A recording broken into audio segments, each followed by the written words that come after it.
Have you ever met someone who treats their birthday like it's just another ordinary day?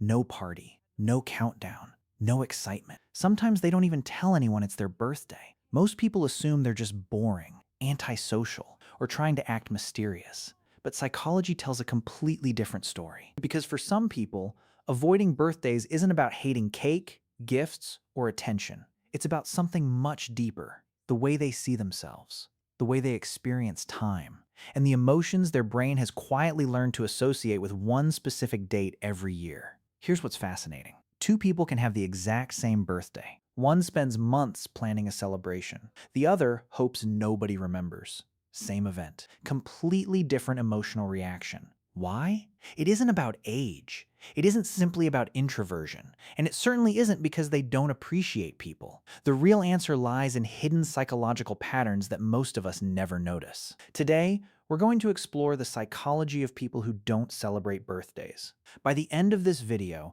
you'll understand why some people avoid birthday celebrations, what their brain may be protecting them from, and why this behavior often reveals much more than people realize.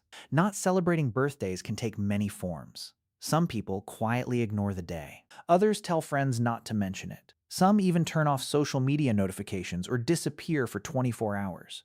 If someone throws them a surprise party, instead of feeling happy, they feel uncomfortable, embarrassed, even anxious. To outsiders, this can seem strange. After all, birthdays are supposed to be joyful. They're meant to celebrate life. But psychology reminds us that people don't respond to events. They respond to the meaning they've attached to those events.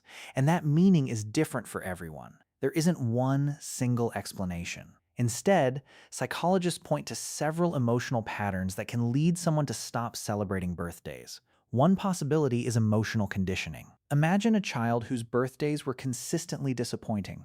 Maybe their parents forgot.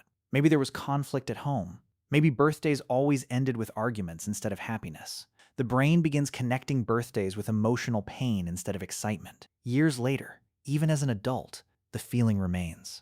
Another reason is discomfort with attention. Some people naturally dislike becoming the center of a room, being watched, being sung to, having everyone stare while opening gifts can activate social anxiety rather than joy. Others simply don't attach their identity to milestones.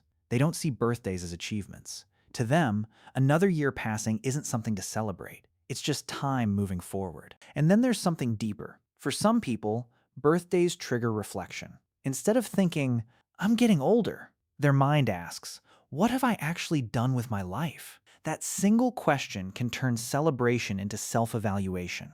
So what's happening inside the brain? One important player is the amygdala.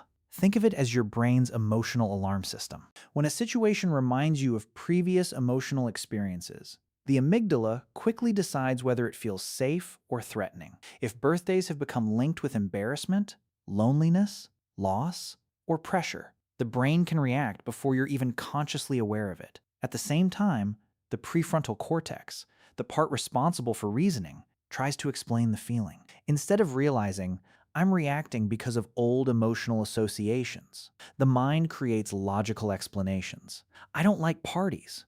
Birthdays are pointless. They're just another day." Sometimes those statements are true, but sometimes they're simply the brain making sense of an emotion that started much earlier. Stress hormones also play a role. If birthdays trigger social pressure, the body may release more cortisol, heart rate increases, muscles tense. The person suddenly feels like avoiding the entire situation. Meanwhile, dopamine, the chemical often linked to anticipation and reward, doesn't activate in the same way it does for people who associate birthdays with positive memories. The celebration simply doesn't feel rewarding. Psychologists have long observed that personal rituals carry emotional meaning far beyond the event itself. Research on autobiographical memory suggests that emotionally significant experiences become powerful reference points throughout life. If positive emotions repeatedly accompany a yearly event, the brain begins anticipating pleasure. If negative emotions dominate those memories, the opposite can happen. Researchers studying emotional conditioning have also shown that our brains often respond automatically to familiar emotional cues long before conscious reasoning catches up. Other research on self-awareness suggests that birthdays naturally encourage life evaluation. People often compare where they are to where they expected to be. When those expectations don't match reality, the day can create disappointment rather than celebration. This doesn't mean birthdays cause sadness. It means birthdays can amplify emotions that were already quietly present. Imagine someone named Daniel. As a child, birthdays rarely felt special. His parents were constantly working. Sometimes they forgot. Other times there wasn't enough money to celebrate. He learned not to expect anything. As an adult, his friends organize a surprise dinner. Everyone is excited, but Daniel feels trapped. People think he's shy. In reality, his brain is experiencing something entirely different. Attention feels unfamiliar. Receiving kindness feels uncomfortable. Part of him wonders, do I really deserve all of this? So he smiles politely, thanks everyone, and secretly hopes it never happens again.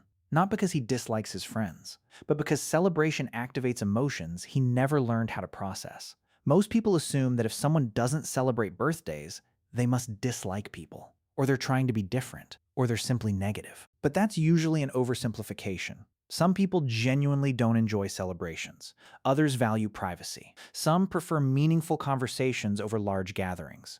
And for many, avoiding birthdays has absolutely nothing to do with rejecting other people. It's about regulating their own emotional comfort. In psychology, behavior often looks irrational until you understand the emotion underneath it. Once you see the emotional pattern, the behavior suddenly makes perfect sense. Ignoring birthdays isn't automatically unhealthy. For many people, it's simply a personal preference. But when avoidance comes from unresolved emotional pain, it can quietly affect other parts of life. Someone who rejects every form of celebration may also struggle to acknowledge achievements. They finish a major project and immediately move on. They accomplish a lifelong goal and barely recognize it. Over time, life becomes an endless list of responsibilities without moments of appreciation. Relationships can also suffer. Friends may interpret birthday avoidance as rejection. Family members might stop reaching out. Eventually, the person receives exactly what they expected: less attention, less connection, which reinforces the belief that birthdays don't matter anyway. This creates a psychological loop. The behavior protects them from discomfort, but also limits opportunities for positive emotional experiences.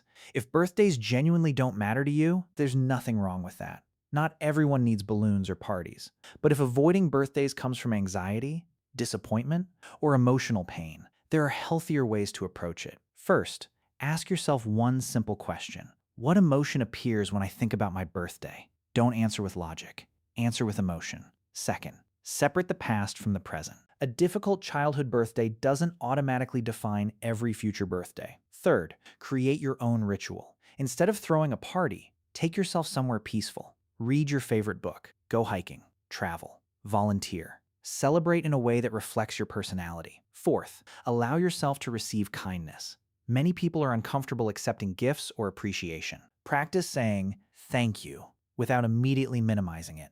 And finally, remember that celebration doesn't have to be loud. It only has to feel authentic. Here's the biggest shift of all. The goal isn't to force yourself to love birthdays. The goal isn't to pretend you're excited. The goal is to understand why you react the way you do. Because once you understand the psychology behind your habits, you stop judging yourself. You stop believing something is wrong with you. Instead, you become someone who responds consciously rather than automatically. You begin choosing your traditions instead of repeating emotional patterns your brain learned years ago. That's real psychological growth. Here's a simple challenge. Whether your birthday is next week or months away, take 10 quiet minutes. Write down your earliest birthday memory. Then ask yourself 3 questions. How did I feel? What did I learn about birthdays from that experience? And am I still living by that lesson today? You might discover that your relationship with birthdays has very little to do with birthdays themselves,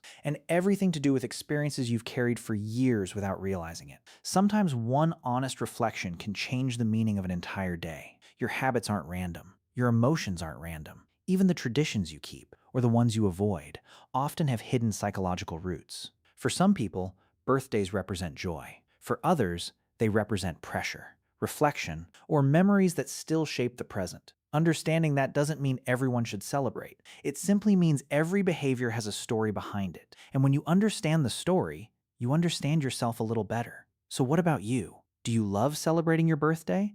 Or would you rather let the day pass unnoticed? Share your thoughts in the comments below. Your experience might help someone else understand their own. And if you enjoyed exploring the hidden psychology behind everyday behaviors, make sure to subscribe, because there's always more to discover about the fascinating ways the human mind works.